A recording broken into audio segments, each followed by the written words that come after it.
Hello, everybody, and welcome back to the Data Playbook. Here we're going through the Week 10 Sunday games, so let's get into the next preview.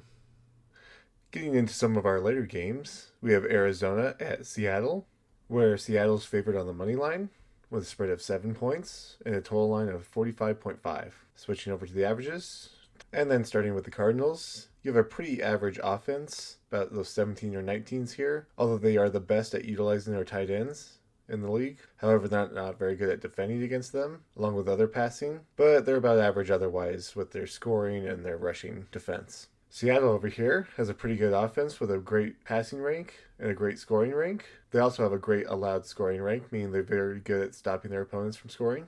That probably comes from having a really good rush defense, but not nearly as good of a passing defense, and they also don't have such a great rushing game.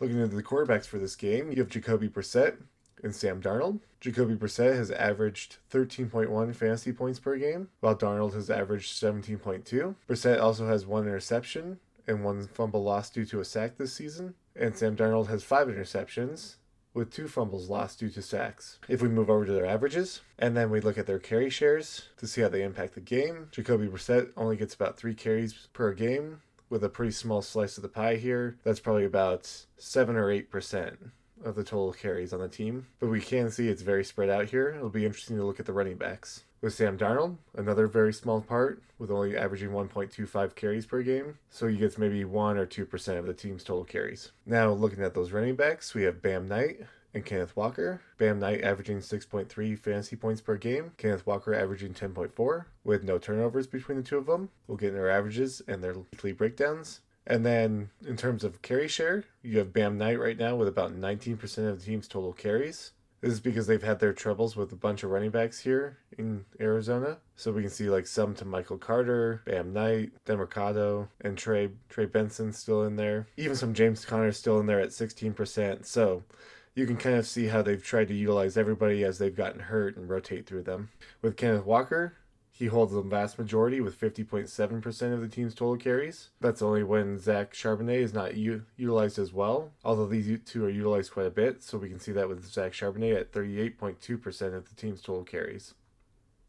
And then taking a look at our number one wide receivers, you have Marvin Harrison Jr. and Jackson Smith-Njigba. Harrison averages 12.3 fantasy points per game, while Smith averages 22.1. The only turnovers come from Jackson Smith, with 1 receiving fumble loss. And so now we'll take a look at their averages and our team share, with Marvin Harrison getting 27% of the team's total receiving share. And over here, Jackson Smith getting about 46.4% of his team's total receiving share. For both receivers, this is the largest share on both their respective teams. However, with Jackson Smith, it's much larger, almost half, which is pretty large for a top receiver, so they really like going to him.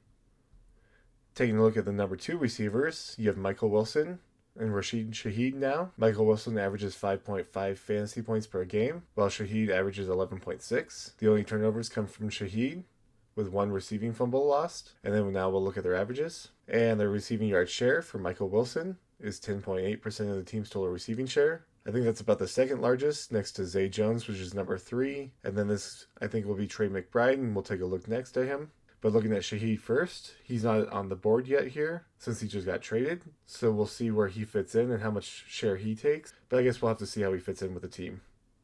Ending up with our tight ends, you have Trey McBride and AJ Barner, with Trey McBride averaging 16.2 fantasy points per game this season, and AJ Barner averaging 9.4. With no turnovers given up, we can look into their averages. And their receiving share, with Trey McBride getting 26.1% of the team's total receiving share. That is a pretty large chunk for a tight end, but as we saw, they are the number 1 tight end team, so that would make sense. And over here with AJ Barner, he gets about 11.5% of his team's total receiving share.